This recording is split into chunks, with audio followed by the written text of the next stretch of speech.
Now, into that, we come then to the policies into it. Because today I have two choices here. If the law is very rigid and very conclusive in the area of pension, end of services, and so forth, or the company really needs to develop this kind of a policies, okay, and which become not only for the area of a pension or end of service, but also to be able to bring these particular policies with the employees in order for them to be able to make better choices, and for the company also to be able to govern itself in the interest of the employees as well.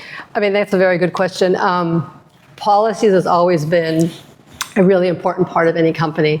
In my view, policies are the backbone of the country, of the company, in that it sets the intention of the company, it sets its what it wants to do, its goals, and it sets its objectives. So you have your intention, goals, and objectives as the base of your company. What this does from an HR perspective, from an employment law perspective, it allows the HR to create an environment where you can educate your employees, you can keep your environment safe, you can keep your environment respectful, because each one of these issues is a policy. They can educate the employee about pension services, pension options, or fund options that are available. So policies are the backbone. However, you can have a nice policy, it sets out what are the expectations.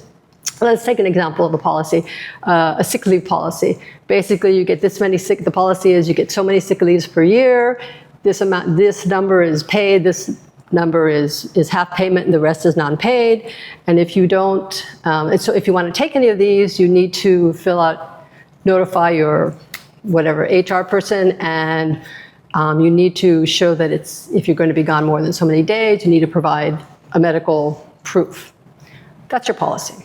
And then the last part will be if you do not provide medical proof, it will be counted as a non-paid workday, taken against your payroll. So the idea is, what is the policy? You name it. It's a sick leave policy. What is it? This is what it is. How do you take care of it? You go do this form. And then what happens if you don't take care of it? This can happen. That's the policy. So the other critical piece is, for any kind of policy, is the procedure. How do you actually make use of this policy? What do you need to do to make it happen? So take a sick leave. Oh, I've been sick for 3 days, and my policy says I have to notify. So the policy says this, and so the procedure says, if you're going to take a sick leave on the second day, or maybe the first day, you have to notify X person, use X form, or just notify X person by phone, by whatever time, by email, whatever.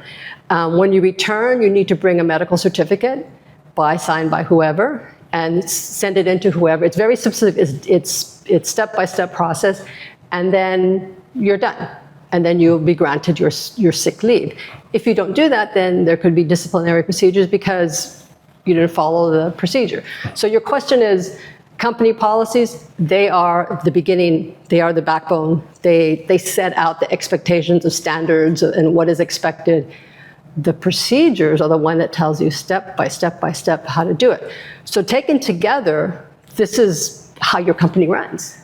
This is definitely how your company runs. And if I may say something else is, I've done a lot of work in the area of policy and procedures. And what I see wonderful policies, really nicely written, really stating what they need to stay obvious. It's very clear. And the procedures, you do this, this, this, and this. Wonderful. But these policy procedures, sometimes they are not distributed, or the employees, the people that affect, are not aware of it. They don't understand some of the terms. So what I'm talking about is you need to make the policy and procedures, you make your employees aware of it. How do you do that? Online book, a hard copy handbook in your company that has all of the policies and procedures. Another area that I find that can be problematic. You have the handbook, the beautiful handbook, everybody's in there, you can find it online, it's always available.